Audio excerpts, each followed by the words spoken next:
So I'll start off by saying a great win by our guys. They finished, they kept competing, and they applied what we've been talking about, finish, and you guys been hearing me say it. And that's what we did. So really proud of our guys, played really well, and just kept fighting. I guess what you see that last drive, you get the ball back after they take the lead. I guess what are you thinking, and how did you see that all unfold? I'm thinking finish, and whatever by any means necessary. I'm thinking everything is 4 downs. We can't punt it back away, and our guys did a good job of making plays down the stretch. That's what you have to do when you're going to finish like that. Great throw and catch by Katin to Malik, and that's a big physical. Y'all saw what he lives out there. That he's a player. He's a player. You can't just butt him to the ground. You got to go wrap and squeeze and get him down. And if you don't, then he's going to do what he did. So and just ask him, he'll tell you. He's similar. I already said this to talking to Will, but he's similar to Sam in that he's very, very confident, close to cocky, but not there. But I love them guys because they believe in their abilities, and that allows them to play at a high level, and that's what he does. What did you think of Malik Carr on that last touchdown? I mean, he absorbed a big hit and stayed on his feet. What did you say the first part of it? I missed you. Malik Carr, he just had a big game. Oh yeah, that's what I was just talking about. Yeah, that's what I was just talking about. So that you can't just butt him to the ground. The guy didn't come in and wrap and squeeze, and so he stayed up on his feet and then kept going, kept his balance. He's a big man with awesome hands, and we saw that out there on display today. But Malik is a really, really good football player. You had about 50 guys that were scholarship players, and you lost a number of guys in that some of them guys quarter. couldn't play. Oh yeah, you saw that, huh? We had an NFL team out there today. You didn't know that, huh? Yeah, that's what we're doing. 45 guys on scholarship that were available to play. But we got it done. We got a great coaching staff, and our guys did a great job. And who's ever available, that's who we're gonna play with, right? And nobody's making excuses. This is what we do. And so nobody was like, oh man, we only got this many guys. It was like, let's go play. And that's how you do it. That fourth quarter with the defense in particular, because I mean, you losing bodies left and right. I guess how did you guys try and, as the coaching staff, manage that in the moment? Well, we knew what we had available, and so hey, the next guy was up. We were prepared in a lot of ways for it, and so when those guys were going down, it's a blessing that some of those guys, most of them were able to come back. Some of the ones that did go down, because then we were getting super thin. But we were prepared for whatever would happen, and it wasn't quite panic mode, but it got there. But we talk about that in meetings prior to the game. Okay, now what if this guy's down? Well, the next guy's up. It's me, this guy. And then one time I asked that today, and I asked about another guy going down. The coach said, "Well, I'll be in, coach. I'll be in the next guy in." But so that's how it goes sometimes. How important, Harlon, was what Jaron Mangum gave you, especially when he was pretty much your only back available down the stretch there? For the most part, he at least saw most of the snaps. Just how important was what he did for you guys today? He did a great job. Jaron is a big back. He's one of those guys. I'm not saying he's Marshawn Lynch, so I'm not saying that. But he's a big guy that you can, especially when he gets to the late in the game, late third, fourth quarter, you got to tackle a big back, and I know that from experience. You're not liking that too many times. You keep running and running. And last week we heard a video from Marshawn talking about, I just keep coming, and I'm gonna keep coming over and over and over. And so we showed that to them, and I that's how I talk to him. When I see Jaron, I say over and over. He knows what that means. Because we're getting late in the fourth quarter. Guys aren't trying to tackle that guy. You see what he does out there, pushing guys around and all that kind of stuff. He's a big back with quick feet and a nice burst. You've had to wait several weeks for him to get fully healthy to help at this stage. I mean, how much could he have helped earlier, and how much patience did you have to have with him? How much patience did he have to have? We all had to have patience because he was getting frustrated because he was injured. He wanted to play. You see how he plays with all the passion that he plays with. How it could have helped us before? Yeah, we feel like it could have helped us, but hey, man, that's in the past. What can you do about it? So, what they say, you can't cry over spilled milk. So he is with us now. We're glad he's with us now, and look forward to him playing some more in his hometown of Detroit on next Friday. Can you talk a little bit on Nathan Carter?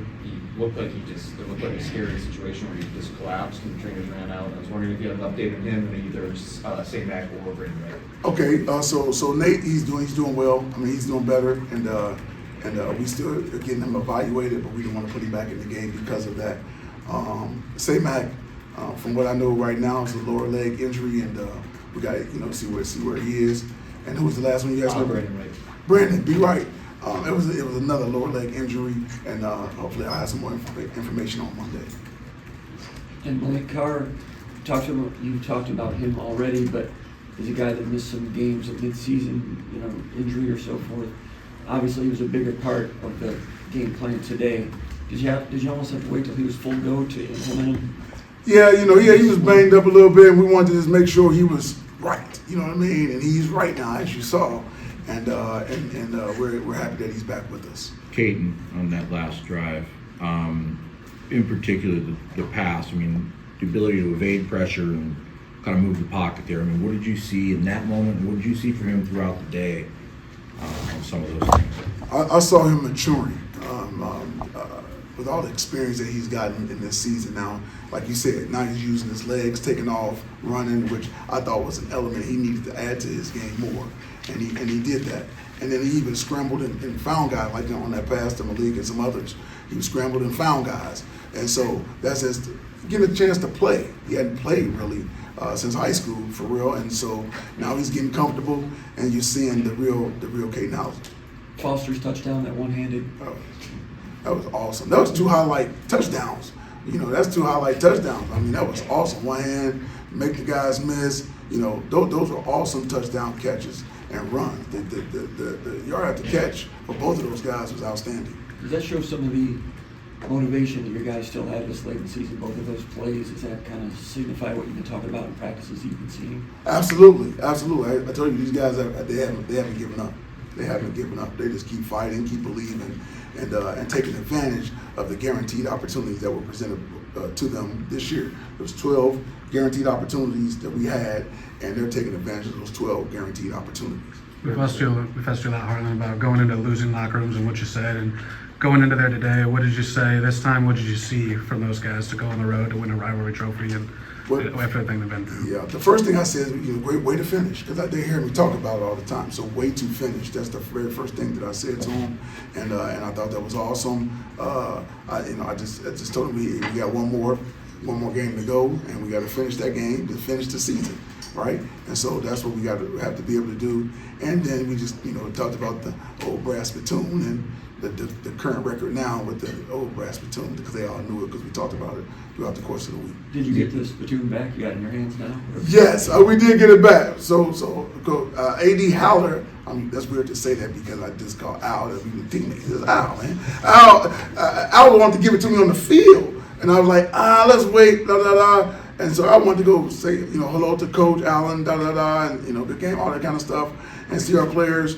And by the time I got to the locker room, they had taken it from Allen, and all the players had it. And so it was all good. But I ended up getting it back and was able to spin it. Tell me about that 4th and 1 there at the end of the game with Indiana. Calling the timeout, you called the timeout. Kind of run through what the circumstances were. We were thinking freeze the kicker.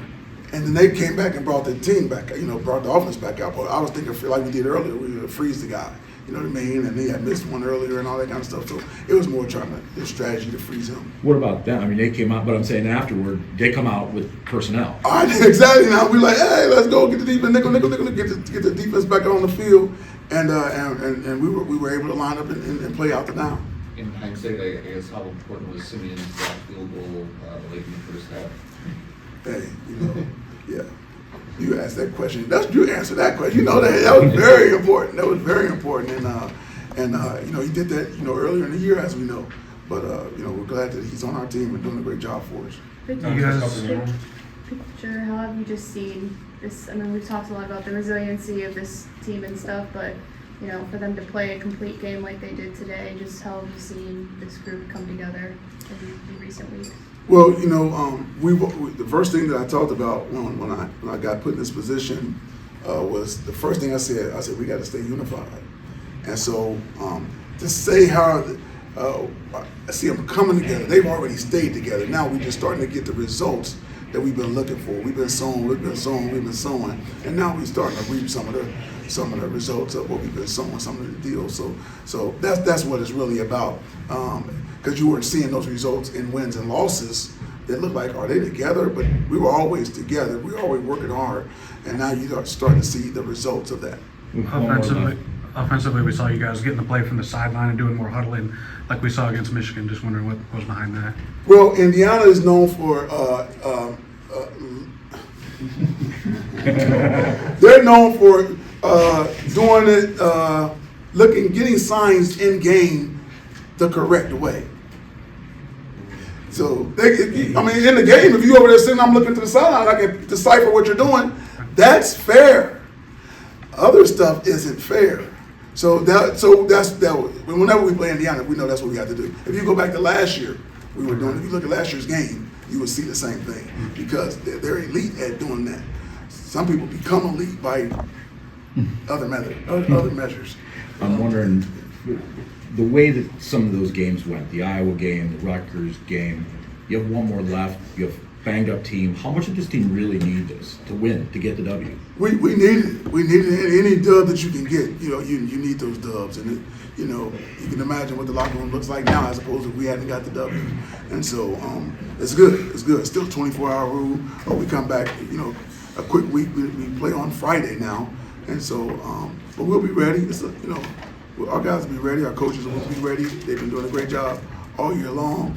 And it'll be fun after Thanksgiving to be able to go down and play in Detroit and have all our fans there supporting our guys at the very end. So I'm gonna make sure I say that all the Spartan fans, all the Spartan Nation, please pack it out down there in Detroit on Friday, and let's have some fun. You can go shopping throughout the day, and then come to our game that night, and let's cheer our team on. Just to Clear clarify, that out, Jim, right here. how they really played the second half. Was Chance banged up, or was that just kind of Yeah, Chance had a little injury. He didn't feel comfortable enough to go out there and play.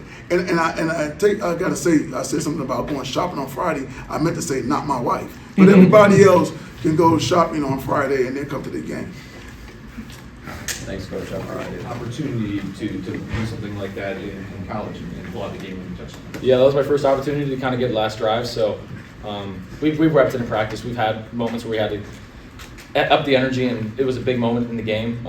I went up to our guys and I basically just said, just give me everything you got, and I'll give you everything I got, and that's what they did. I mean, we executed on almost every play, and we had some big-time plays, and shout out to Malik just making that play at the end. It was huge. I'm so happy we got this win, and this is really good for our team, so I'm really excited. There's a photo of you when Foster makes that one-arm grab and then touchdown where you just are like Complete shock. Yeah. Complete shock. Can you just what was going through your mind, because he was in double coverage? Yeah, he ran a curl and the safety was inside, so I tried to throw it outside, and I thought I threw it too far outside, so I was like, dang, I threw it outside, and then he snagged it with one hand, so I'm like, oh my goodness, he caught that.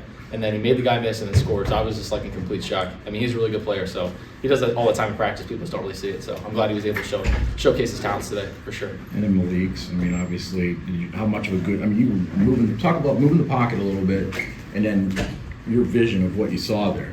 Yeah, so we had an outcut to the field, and we had a drag and a basic coming back, so I had to get moved in the pocket. I just got my eyes up. I saw Malik one-on-one, and we kind of just connected. He went upfield, and there was no safety deep, so just got to fire it in there, and he took a hit, made a play, and scored a touchdown at the end. It was huge. He's a great player. So I'm guessing a guy like him, Katin, you have some confidence to throw it up and sort of let things. I don't want to say like gamble necessarily, but is there a confidence that he can make difficult plays like that? I guess. yeah, he should have had a touchdown today. Got called back. I threw it up to him, and he made a big play, and he also had a one-hand catch that was out of bounds too. But I trust him. He's such a big player, and it's hard for people to cover him, honestly. So I feel really confident just giving him a chance to make a play, and he does that on a consistent basis. So he's a really good player. How much did that opening drive, go right down the field, score a touchdown, help kind of just, something a positive to start out? First time you guys done that since your first start? Yeah, when we do that on offense, it's really good for us. I feel like we get into a rhythm. Going out and just scoring on that first drive is something that kind of project us later in the game, and we were able to execute later on in the game. So it was really important that we got that first drive on that touchdown. What was the locker room like after the game? It was awesome. I mean, guys, we knew going into this week that this was a big game for us. We want to bring the spittoon back where it belongs. So just being able to see the trophy and spend time with the guys, it was huge. So we have really good energy, but we have a short week this week, so we got to turn it around. How and why is this team sticking together with all the injuries? Obviously, you've had the other adversity, but particularly is losing guys to portal over the time, injuries and everything else. How have you guys managed to keep this together? I feel like no matter what, I feel like the guys in our locker room, it's a brotherhood. We bond really well. We're able to go out and practice and enjoy having games, stuff like that. So I feel like the connection we have within our team is really good and allows us to lean on one another when we get into those tough moments and persevere through the tough moments. And I'm so happy we got this win today. What are the practices like right now with the bodies that you guys are missing? Yeah, I mean, it is what it is. We're trying to just kind of limit guys in practice to keep guys healthy. But as far as that, I feel like we've been doing really well, and then it shows in the game. So. How important was what Jaron gave you guys in the passing game and the running game, being pretty physical? Seems like he sort of set a tone and gave you guys a physical dimension there. Yeah, he's a great player. He really had a chance to show what he could do. So I was able today to dump the ball to him a couple times, make guys miss, and then he runs the ball really hard. So it brings another element to our offense. So he's a really good player too. You hit the tight end and backs a lot today. Was that the plan coming in, or was that just what presented itself? We kind of knew what they were going to do going into the game. We figured that was going to be, if the receivers weren't there, then it was going to be either tight end or back. So most of the time it was going to the tight end or the back. And I mean, they made plays, they made guys miss, and that's what we had to do. We got the dub. So yeah. How much more comfortable do you feel like you are, being a starter now versus the Rutgers game, and how much do you think you just evolved as a quarterback over these last 6 weeks? Yeah, I feel like I've improved. I feel like I improve every game. I'm just learning through different scenarios and stuff in games. I feel like I improve every game I step on the field. So I was able to go out in this opportunity to get the game-winning drive. It was really good for our team. So our offense executed, defense played well, and special teams, Jonathan Kim's executing at a really high level too. So I feel like on all levels we've done really well. What was that last drive like for you, standing on the sidelines watching the defense there? I had full confidence. Even though they were driving the ball, I felt like our defense was going to make a play at some point. And just at the end, I thought they played well. They tried to throw the ball up to Chaz, and he locked him down. So I have full trust in our guys. The first interception, was that you and Montoya on two different things? Because it seemed like you threw it inside, he kind of stayed outside, or what? It was kind of an awkward deal. It was 3rd and long. I was going to throw an outcut to Malik. The corner kind of sat on it, so I know I had over the head to kind of throw it. The safety was there. I kind of got hit when I threw it. I should have pushed it more to the sideline. That was completely on me. Yeah, I mean, it would have been there if I would have pushed the ball to the sideline. I kind of left it in the middle of the field for the safety to make a play, but it is what it is. On the touchdown to Carr again, originally he was running an in cut. He did a scramble, rolls back to you. Was that the drag you were talking about? Yeah, he was running a basic kind of like a dig over the middle. So he was going to the right side. And once he saw me go left, he saw that and flipped his hips. And when I kind of gave him a little point to go upfield, and that's what he did. He turned and went upfield, and there was no safety back. So there was a lot of room to kind of fit that ball in there. So it was good. Did you see him signal his hand too? Because it looked like he was calling for it Yeah, too. we locked eyes and connected. It was something I can't even explain. It's just football. It's crazy. Thanks for Katin. All right, thanks, Katin. Thank you guys. Thank you. All right, I'm gonna bring the rest.